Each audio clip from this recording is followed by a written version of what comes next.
Welcome to SDH's coverage of everything going on in a USL Championship. We will take you through the last 7 days. We'll get you ready for the next 7 days when it comes to everything going on in a USL Championship. Go through the matchups that happened last week, get you ready for all of the stuff that's going to happen this week. We do have some news with player transfers and things like that, power rankings, goal of the week, young player spotlight, talking points, all that kind of stuff. We'll get into it here over the next little bit and get you ready for the match week in USL Championship. But as always, before we go forward, we've got to go backward and get you through the last 7 days to get you ready for the next 7 days.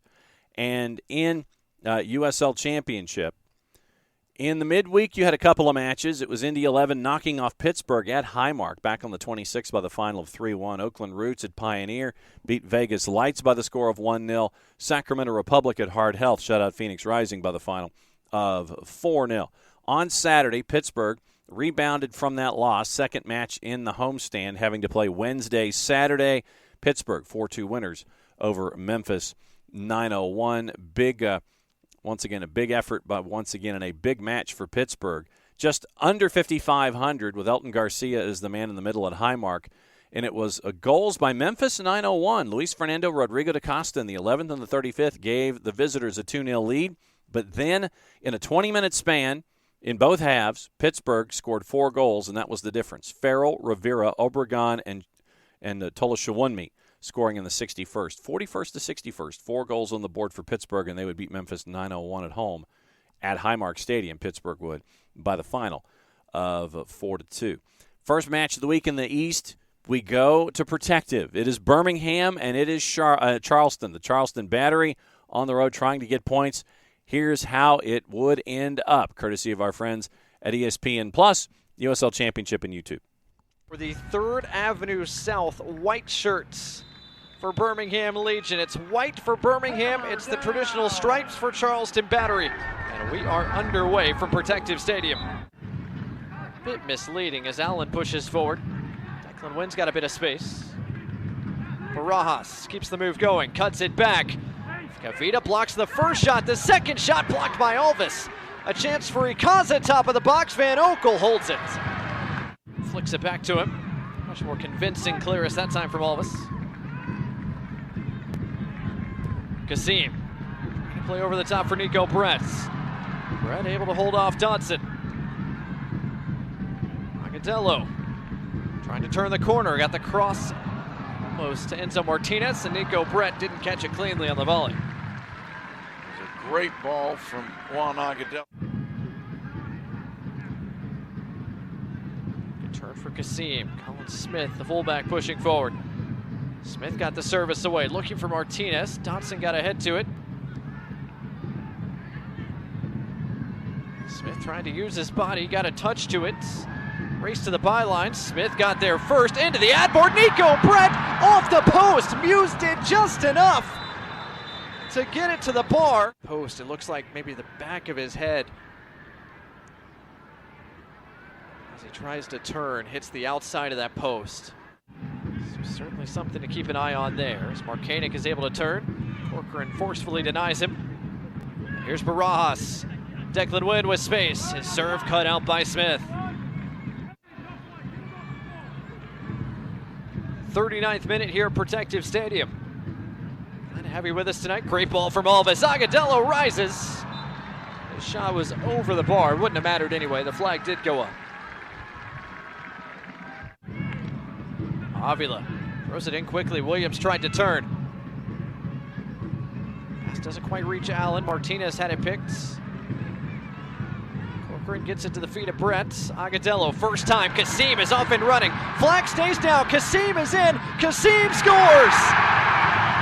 Counter-attacking brilliance for Birmingham Legion, and it's star boy himself, Prosper Kasim, that has the opening goal.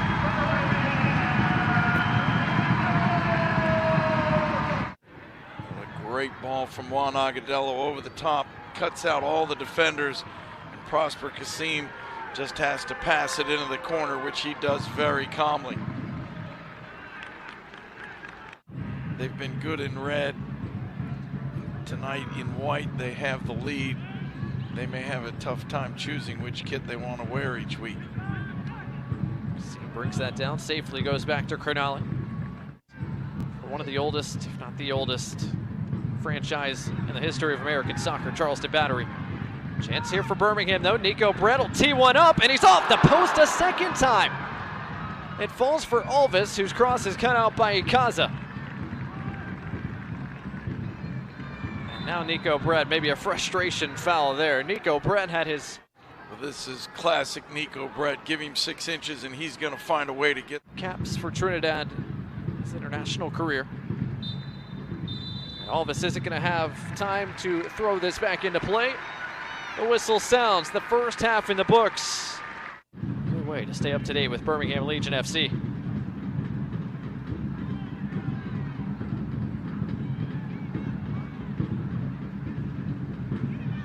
Tight spaces, eventually Allen comes away with it. Allen will try from distance, but did not trouble the goal of Matt Van Oekel.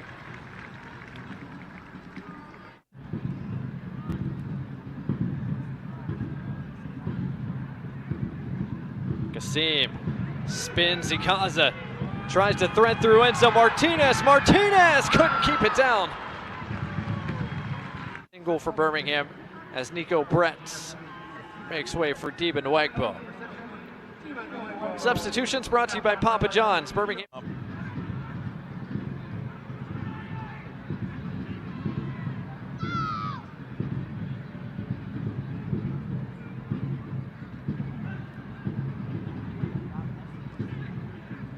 Crawford trying to get it through to Traeger. Collects and quickly throws it back in. Alex Cronulla got a piece of it, but not enough. Second effort sends it away from the touch of Pierre Reedy, the former Penn State Nittany Lion.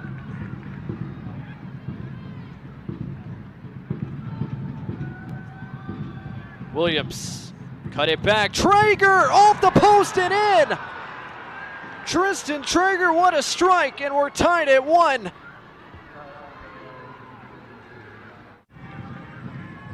Tristan Traeger has not had a lot of looks at goal, but he hits that one very cleanly with the left foot.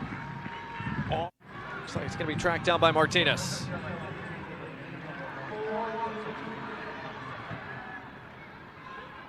Williams unmarked for a moment. Bring it down with his chest. What's confirmed 4 minutes of stoppage time to close the night, brought to you by UAB Medicine. Williams to the back post. Dodson across the face of goal. Derek Dodson might have just won it for Charleston Battery, the second of 2 late goals. And now he contributes to the attack. Sneaks in around the back post and just out jumps Moses Mensah. Heads it back across goal, which leaves Matt Van Oekel with no... There's only a little bit of time left, but Legion need to keep their composure, pass the ball and work the ball. They only need one chance to tie this game up. Their style is not to just whack balls in the box. Agudelo! Oh, a golden opportunity goes just wide. Gets a clear look from inside the 6 and just pushed it wide of the post. Created. Mensah into the mix, headed away by Cochran. Cleared away by Traeger, and that is full time. Charleston Battery stunned Birmingham tonight with 2 late goals to take all 3 points. Big win for Charleston on the road. Gets the big 2-1 win over Birmingham Legion. Loudoun United loses at home to the Miami FC at Segra Field by the final of 2-1. Tampa Bay in the first game for Nicky Law as head coach, replacing Neil Collins. Nicky Law gets the win over FC Tulsa at Al Lang by the final of 3-0. Lou City in the Lipa FC, the Louisville Indianapolis Proximity Association football contest, if I remember my acronyms correctly. Lou City knocks off Indy 11, stopping a bit of a schneid by the final of 2-0. And then our match in the western half of things in the Western Conference, we get a HEB Park in Edinburgh, Texas. RGV, El Paso Locomotive, and it was a crazy first 45, to get you geared up. Here's your highlights, once again, courtesy of our friends at ESPN Plus, the USL Championship, and YouTube. Locomotive in the light blue kits, you can see the Rio Grande Valley Toros countering with the orange tops and the black shorts for their kit here tonight. And we're underway here at HEB Park. Yeah, the Toros, despite coming off a loss, still have only that one loss in their last 7 matches. So playing well as of late. So we see a nice move by Josue Gomez, and he's pushed down from behind, and this is going to be a penalty kick right off the bat in just the game's 2nd minute. Not even 90 seconds after the opening kick. And Toros have not stopped a penalty this season. And you see Derek right there, ready against Solniak. These are 2 players to watch. Shot by Solniak is a goal, and the Locomotive are on top early. Not even 3 minutes after the opening kick, and it's El Paso Locomotive taking the lead at HEB Park. First shot of the match, and could not have been done. And you see the Toros able to get a touch there on the corner, but it went over the crossbar. And here are the Toros once again putting on some pressure. A turnover. Francois, shot, save made. Not out of the woods yet is El Paso, as the ricochet went all the way to Herrera, who's able to get it upfield a bit. But a lot of pressure here by the Toros early on, trying to get that equalizer. Oh, and this pass intercepted there by Galindras. Here's Davila with a shot and a score! And we're all tied up. It's game on here at HEB Park. And who else but Taylor Davila coming up huge in that situation. We mentioned 2nd in the USL with 44 chances created. Make that 45. He also picks up his 4th goal of the year. That'll pull him into 2nd on the team. And is a Swiss Army knife on the soccer pitch. And take a look at this attack right here. Moves to his left, forces the defender to keep an eye on Francois. That gives him a wider look at right. This is a rematch from 2 weeks ago. They met up in El Paso, Southwest University Park. That was a 1-1 draw. And here's Francois moving in. Francois, save made there by Diaz. Follow-up attempt toward the net is just wide by Cabrera. And the Toros nearly convert and take the lead. Wonder what Rio Grande Valley was going to do to apply enough pressure to stay in this. Take a look at Francois playing through the defender. Ends up being sent back his way by... The Toros don't have the best home record, 2-3 with 5 draws. As here's a chance here, brewing for El Paso, moving in against Derek, and a shot and a score. It's Josue Gomez. Josue Gomez scores for El Paso Locomotive. He had scored against the Toros 2 weeks ago, tying up that game at 1-1, and now he gives his team a 2-1 lead. We said quick counters. They sent that ball deep, and Gomez uses that speed to get out in front of it. If that hadn't gone in, he probably was going to pick up a foul anyway, as from the backside. Here between El Paso Locomotive and the Rio Grande Valley Toros. Oh, and there's a soft pass there. Galindras intercepts, shoots, Diaz saves, and then it's cleared away. And it looks like it'll be Cabrera right there who will be taking this free kick. Davila standing over to his right. They've got Pimentel kind of screening the keeper right now. Pimentel moves, shot, and it's a goal! A perfect strike by Taylor Davila! And the Toros have tied it once again. That is the 2nd strike for Taylor Davila, having himself a match by Davila. And let me correct myself. Ricketts was the one providing the screen, but same effect there.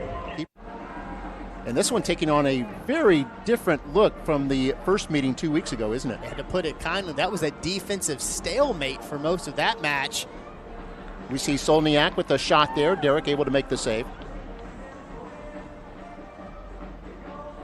This one has been back and forth. The definition of a seesaw affair. Yeah, I think you're right. That was a good angle. Here's the corner. Coming in swinger. There's a header, another header, and that's a goal. And the Toros have taken the lead. Can you believe it? They've trailed twice and now have the lead for the first time. And it's Francois who does the honors. 3rd goal, just 5'7", but he's able to clear some space in the box, and you see it here. I don't think that was Francois that touched that. That may have been an own goal. I think. So 5th corner of the first half, 45th minute. Davila sends this in toward the far post.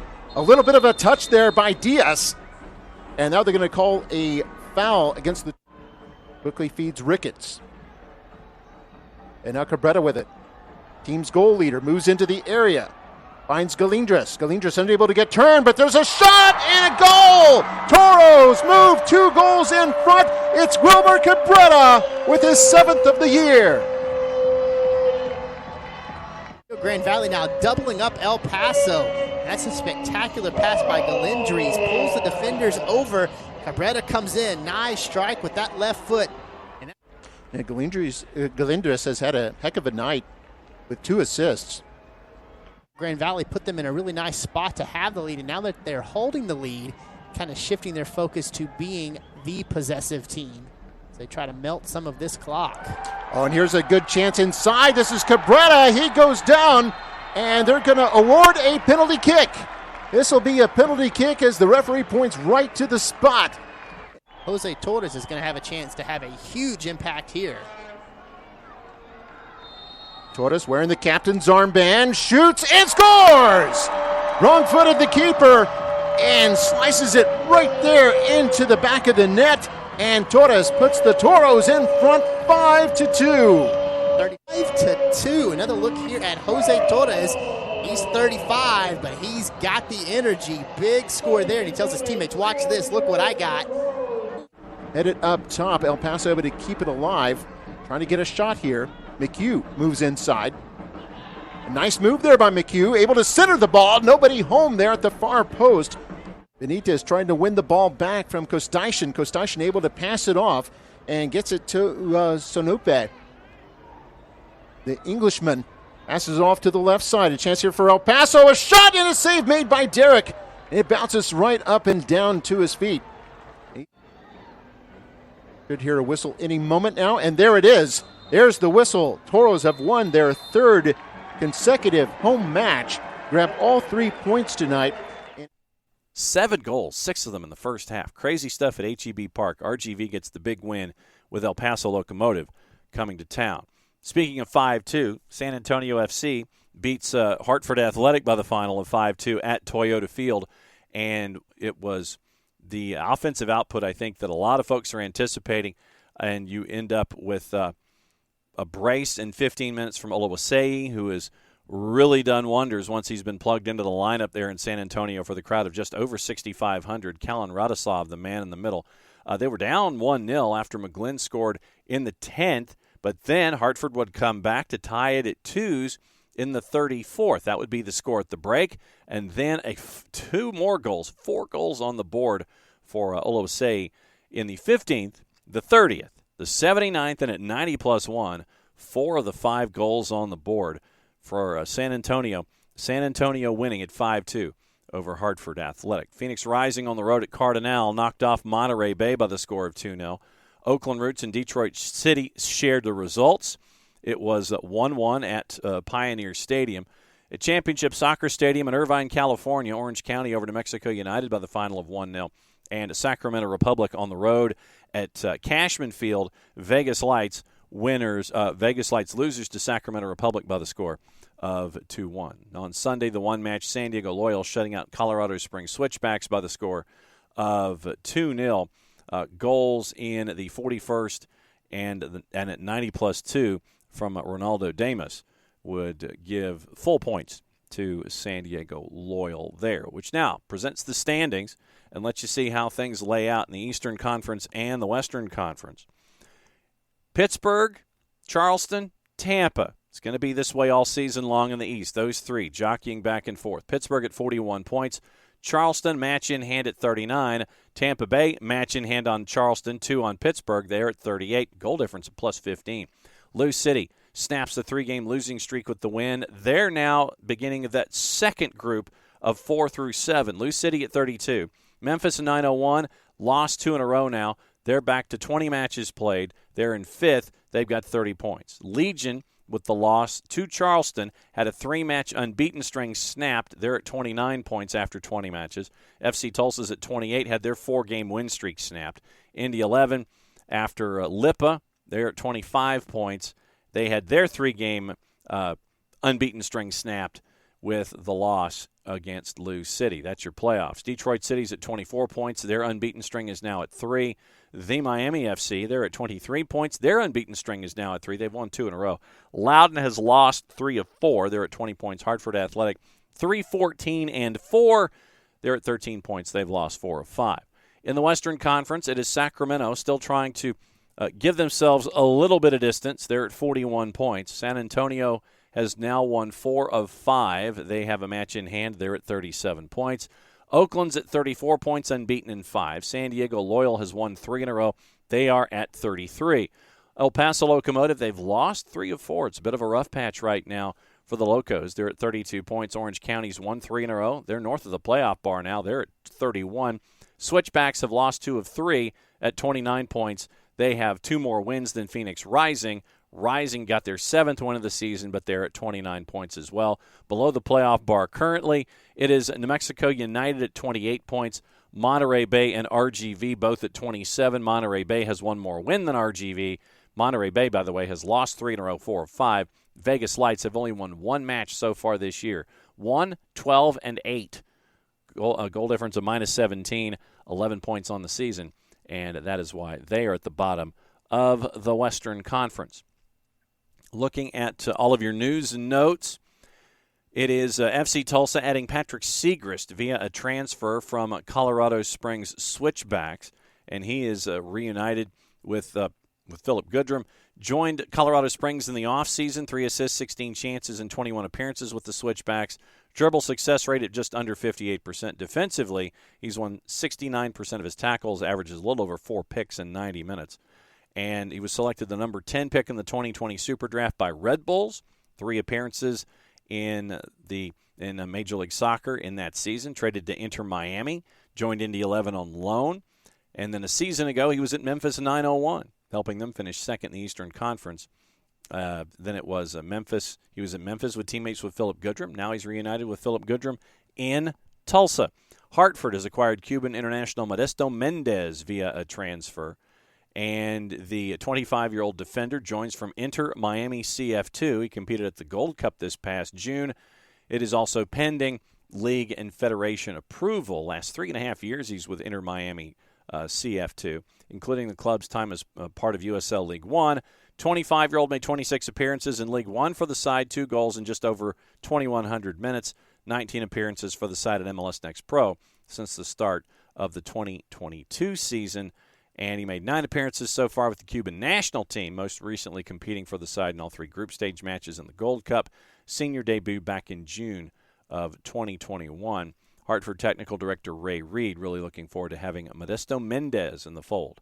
Tani Oluwase starting to rewrite San Antonio's record books. We mentioned those 4 goals and the 5-goal output against Hartford at home. So keep an eye on Tani Oluwase and see if he can turn into league MVP if this continues. Looking like he's chasing after Golden Boot. Let's see if he can figure out Golden Boot and MVP if San Antonio can make a run to try and repeat. Don't forget, go on USLChampionship.com. Follow along, be a part of the Fan Zone, get the newsletter, follow along on social media, Twitter, Facebook, and Instagram. Power rankings for Week 21. Here's how it lays out. Focusing on the Eastern Conference, and we'll do some of the Western teams as well. Your top 10, Charleston stays at number 1. Loyal, Tampa Bay, Orange County all up 1. Which means Pittsburgh drops 3 to 5. San Antonio is at number 6. Sacramento, one of the big movers, up 4 to 7. Oakland up 2 to 8. RGV up 4 to 9, which meant that Birmingham and New Mexico United dropped to 10 and 11. FC Tulsa up 3 to 12. The Miami FC is up 2 to 13. Lou City's up 3 to 14. Detroit City stays at 16. Indy 11 up 3 to 17. Big losers, El Paso dropping 6 spots to 18. Memphis 901 down 1 spot to 20. And the bottom 4, Monterey Bay, Hartford Athletic, Loud United, and Las Vegas Lights. 8 defeats, by the way, have been decided by 1 goal when it comes to the Vegas Lights season this year. So keep an eye on Vegas Lights so far as we go. Goal of the week, fans' choice for Goal of the Week for Week 21. And it is available for vote until August 3rd at 12 p.m. across all of the USL Championship platforms. And so Goal of the week for Week 21, your choice, Aiden Quinn from Indy against Pittsburgh. Taylor Davila for RGV against El Paso. You heard that one. Johnny Rodriguez for Oakland Roots against Detroit City.